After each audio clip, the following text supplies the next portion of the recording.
করি ভালো আছেন সবাই। আমিও ভালো আছি। আবারও নিয়ে চলে আসলাম একটি সত্যি ঘটনা। আশা করি এই ঘটনাটিও আপনাদের ভালো লাগবে। তো আমি ঘটনাটি শুরু করছি। চারদিকে ঘুটঘুটে অন্ধকার, মাঝে মাঝে খানিকটা কৃত্রিম আলো, ঝিঝি পোকার কৃত্রিম ডাক। আর কোন সারা শব্দ নেই এমন একটা পরিবেশে অনেক দূর থেকে শোনা গেল লাইট, ক্যামেরা, অ্যাকশন। আমি যেখানে শুয়ে আছি সেখানে শোয়ানো আছে আমার মতো আরও 3জন অভিনেতা। আমি সহ মোট অভিনেতা 4 জন। এই হরর ফিল্মটার শুটিং হচ্ছে এফডিসিতে 4 নম্বর ফ্লোরে। আমি নতুন অভিনেতা। এর আগে মাত্র একটা হরর ফিল্মে অভিনয় করেছি, মাত্র তাও একটা লাশের ভূমিকায় মিনিট খানেকের অভিনয়। আমি কোন কাজও পাচ্ছিলাম না মনের মতো। আমি এর আগের অভিনয়ের জন্য বেশ ভালো একটা রোল পেয়েছিলাম, কিন্তু গোলমাল বাঁধে একদম শেষে গিয়ে।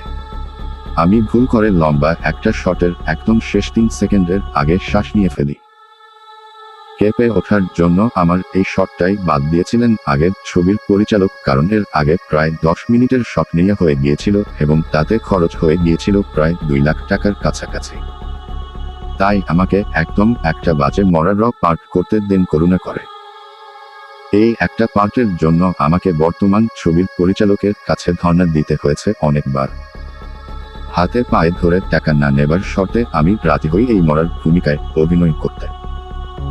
কোন কারণে আমার ভুল হলে টাকা দেবেন না আমাকে এই শর্তে আমি এখন শুয়ে আছি এই ফ্লোরের নকল স্টেজের একপাশে একটা কফিনের সাথে হেলান দিয়ে। অনেকবার অনুরোধের পর এই রোল আমি পেলেও এতে অনেক রিস্ক ছিল, কারণ আমার শরীরে একটা ইনজেকশন নিতে হয়েছে আমার সকল পেশিকে ঘন্টা খানেকের জন্য অলস করে দেবার জন্য। এই ইনজেকশন নেবার পর প্রায় মিনিট 20 কেটে গেছে। এর মাঝে আমার হার্টবিট কমে দাঁড়িয়েছে মোট 30-এর ঘরে। খুব ধীরে ধীরে শ্বাস নিচ্ছি আমি। নিচ্ছি না, নিতে বাধ্য হচ্ছি, কারণ আমি মরার মতো পড়ে আছি 4টা ক্যামেরার সামনে। সব টেক শেষ হলেই আমাকে আরেকটা ইনজেক্ট করে ঠিক করে দেয়া হবে, এমনটাই বলেছেন ছবির পরিচালক ইসহাক সাহেব। আমি প্রথমে ভয় পেয়েছিলাম, কিন্তু শেষে চিন্তা করলাম অনাথ পরিবারের সন্তান আমি, কিছু টাকা পেলে এই মাসটা কিছুটা শান্তিতে কেটে যাবে। কাজটা না পেলে আমার আগের খারাপ রেকর্ডের কারণে আমাকে না খেয়ে থাকতে হবে প্রায় সারা মাস। এর চেয়ে কয়েক ঘন্টায় 1010 টাকা পাওয়া যাবে ভেবে এই লাশের ভূমিকায় আমি পড়ে আছি। দেখতে হোক বা সত্যিকার লাশের মতোই লাগছে আমাকে। শটটা ছিল এরকম যে কিছু লাশ পড়ে থাকবে এদিক সেদিকে। একটা টেবিলে অনেকগুলো অস্ত্র থাকবে, যেমন চাপাতি, ছুরি ইত্যাদি। এর মাঝে একজন কসাই এসে লাশগুলো কাটতে শুরু করবে। আমাকে ইসহাক সাহেব অভয় দিয়েছিলেন এই বলে যে এই কসাইয়ের ভূমিকায় তিনি নিজে অভিনয় করবেন। উনি আমাকে কথাটা বলে উপরে বেশ গর্ববোধ করলেও ভেতরের খবর হলো দামি হলেও কোন লাশের হাত পা কাটতে কোন কেউ রাজি হয়নি। উনার বাজেটও এমন নেই যে কেউ সাথে এসে রাজি হবে। আমার মতোই তিনি ও খরচ বাঁচাতে নিজেই অভিনয় করতে যাচ্ছেন। উপরে উপরে খুশি হলে ও ভেতর ভেতর কেমন যেন ভয় পাচ্ছিলাম, কারণ শক্তিমান অভিনেতা শাকিল খান পর্যন্ত এই ছবিতে অভিনয়ের অফার ফিরিয়ে দিয়েছেন, এতে বাজেট খুব কম বলে। আর শাকিল খানের মতো অভিনেতার কি দায়ে পড়েছে যে উনি একটা কসাইয়ের ভূমিকা করবেন, তাও সব অখ্যাত মানুষের ভিড়ে। তাই কাউকে রাজি করাতে না পেরে শেষে নিজেই শুরু করলেন অভিনয় পরিচালক ইসহাক সাহেব।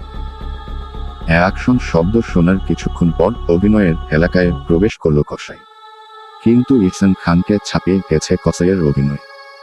আর মেকআপ এত ভালো হয়েছে যে আমি চিনতে পারছি না।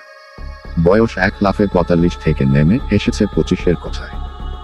আমি আগেই বলে রেখেছিলাম ইহসান খানকে যে আমি লাশের ভূমিকায় অভিনয় করলে ও চোখ খোলা রাখব। প্রথমে গাইগুই করলেও পরে রাজি হন তিনি 2 ডোজ ঔষধ ইনজেকশন দেবেন এই শর্তে। মেকআপ রুম থেকে লাশের মেকআপ আর কস্টিউম পরে যখন উনার রুমে গেলাম তখন উনি মাত্র মেকআপ নিচ্ছেন। আমি যাওয়ার পর তিনি নিজেই আমার হাতে ইনজেকশন দিলেন। এটা পুশ করা মাত্রই মনে হয়েছে আমার শরীরের একটা পেশি ও কোন কাজের না।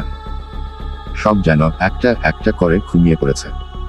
সেই থেকে আমি শুয়ে আছি এই কাঠের বাক্সের উপর, কোনোরকমে চোখ মেলে তাকাতে পারছি। মস্তিষ্ক কাজ করছে, কিন্তু অনেক কিছু বুঝতে সমস্যা হচ্ছে। কানে ভালোই শুনতে পাচ্ছি। বস্তুটি একটা লাশের মতো অবস্থা আমার। তিনজন লোক আমাকে ধরে এইখানে শুইয়ে দিয়েছে। এরপর শুরু হয়েছে ক্লান্তিকর অপেক্ষা। ভৌতিক পরিবেশ বেশ ভালোভাবেই জমিয়েছে ইহসান খানের স্টেজ শিল্পীরা। চারপাশে ধোয়া ধোয়া অন্ধকার। একটা হালকা আলো ছড়িয়ে পড়েছে আমি সহ 3 লাশের ডামির উপর। আর কোন আলো ছিল না। আর এখন আরেকটা লালচে আলো এখন ইহসান খানের উপর। ইহসান খানের পোশাকটাও সেই রকম ভয়ঙ্কর। মনে হচ্ছে কোন এক ইংরেজি মুভি থেকে উঠে এসেছেন মৃত্যুপুরীর কসাই। বেশ পরিণত মেকআপ। আমিও চিনতে পারছি না ভালো মতো। সেটে এসেই নিপুণ অভিনয় শুরু করে দিয়েছেন। একটা টেবিলের উপর সাজানো ছিল নানা রকম অস্ত্র ও সরঞ্জাম। সেখানে থেকে একটা চাপাতি তুলে নিয়ে নিখাদ কসাইয়ের মতো ধার পরীক্ষা করলেন চোখ দিয়ে। তারপর টেবিলের রাখা একটা ডামি রক পায়ের নিচ দিক থেকে কাঁপতে শুরু করলেন। বাহ, কি নিপুণ অভিনয়! যেন ইহসান খানের জন্মই হয়েছে কসাইয়ের ভূমিকায় অভিনয় করার জন্য। সেটে শুনশান নীরবতা। শুধু কসাইয়ের একটানা থোপথোপ মাংস কাটার শব্দ শোনা যাচ্ছে। টেবিলের উপর রাখা একটা কাটা পাকে কেটে 5 টুকরা করলেন কসাই সাহেব। যে এই হাড় বানিয়েছে তার জুড়ি মেলা ভার। আমি 10 হাত দূর থেকে হাড়ের সাদা অংশ আর চুইয়ে পড়া রক্তের মাঝে লালচে মাংস দেখতে পাচ্ছি। আজ থেকে ইহসান সাহেবকে এই নামেই ডাকবো আমি। অন্তত আমি এই অভিনয় করতে পারতাম না। একবার ও কাট না বলে এভাবে একটানা অভিনয় করা সহজ কথা না। উফার পারলাম না। চোখের পাতা নবমবারের মতো বন্ধ করে আবার খুললাম আমি। এবং সাথে সাথে ভয়ঙ্কর ভাবে কসাই আমার দিকে তাকালো। এই প্রথম মনে হলো এই চোখ ইহসান খানের চোখ নয়। আমি ইহসান সাহেবকে ভালোভাবেই চিনি। ইনি ইহসান খান হতেই পারেন না। হয়তো অভিনয়ের আগে উনি আরেকজন অভিনেতা পেয়ে গেছেন, কিংবা অন্য কোন মানুষ চলে এসেছে সেটে। আমার দিকে খানিকটা তাকিয়ে থপ থপ করে আমার সামনে এসে আমাকে 5 কোলা করে নিয়ে গেল ফেললো বড় টেবিলটার উপর। তারপর একটা ছুরি দিয়ে আমার গায়ে পরা টি শার্ট ছিঁড়ে ফেললো 2 ভাগ করে। কথা ছিল এরপর একটা ধামা নিয়ে কোপ দেবার আগেই ইহসান সাহেব কাট বলে সব শেষ করবেন।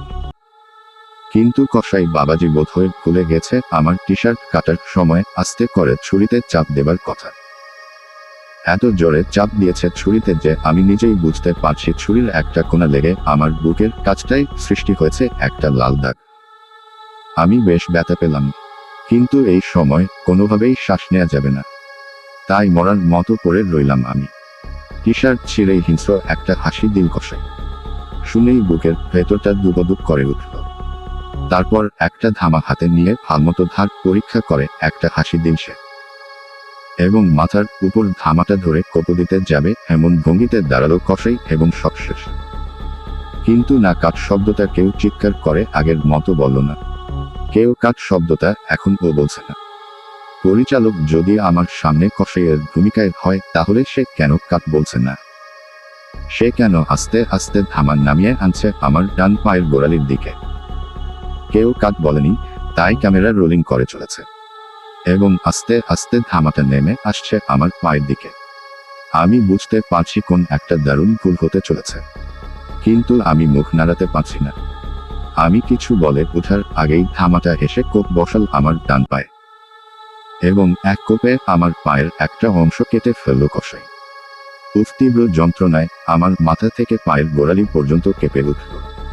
আমার হার্টবিট বেড়ে গেল প্রচণ্ড গতিতে। রক্তের ধারায় ভিজে গেল আমার আরেকটা পা। আমি টের পাচ্ছি গরম তরলের অবিরাম ধারা বের হয়ে যাচ্ছে আমার শরীর থেকে। কিন্তু আমি কাউকে জানাতে পারছি না।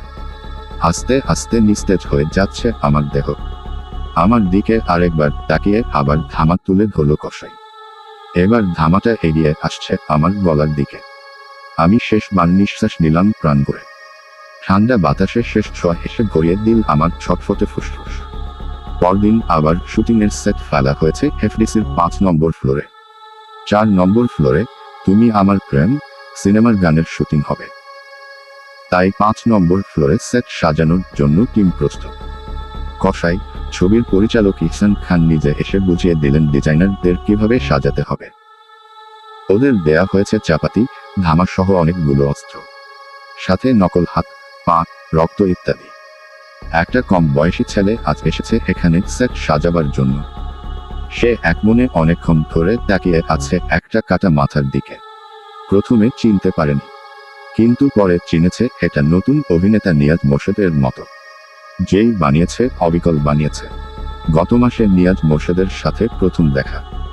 একটা পার্ট দেবার জন্য অনেক ধরেছিল, তাই ইহসান খানের কাছে নিয়ে গিয়েছিল সে। এই কথাগুলো ভাবতে ভাবতে তন্ম হয়ে গিয়েছিল সে। হঠাৎ ইহসান সাহেবের ধমক খেয়ে মাথাটা টেবিলের উপর রেখে আবার কাজে মন দিল সে। এরপর কাটা হাত পা গুলো আংটা দিয়ে দেওয়ালের সাথে ঝুলাতে ব্যস্ত হয়ে গেল সে।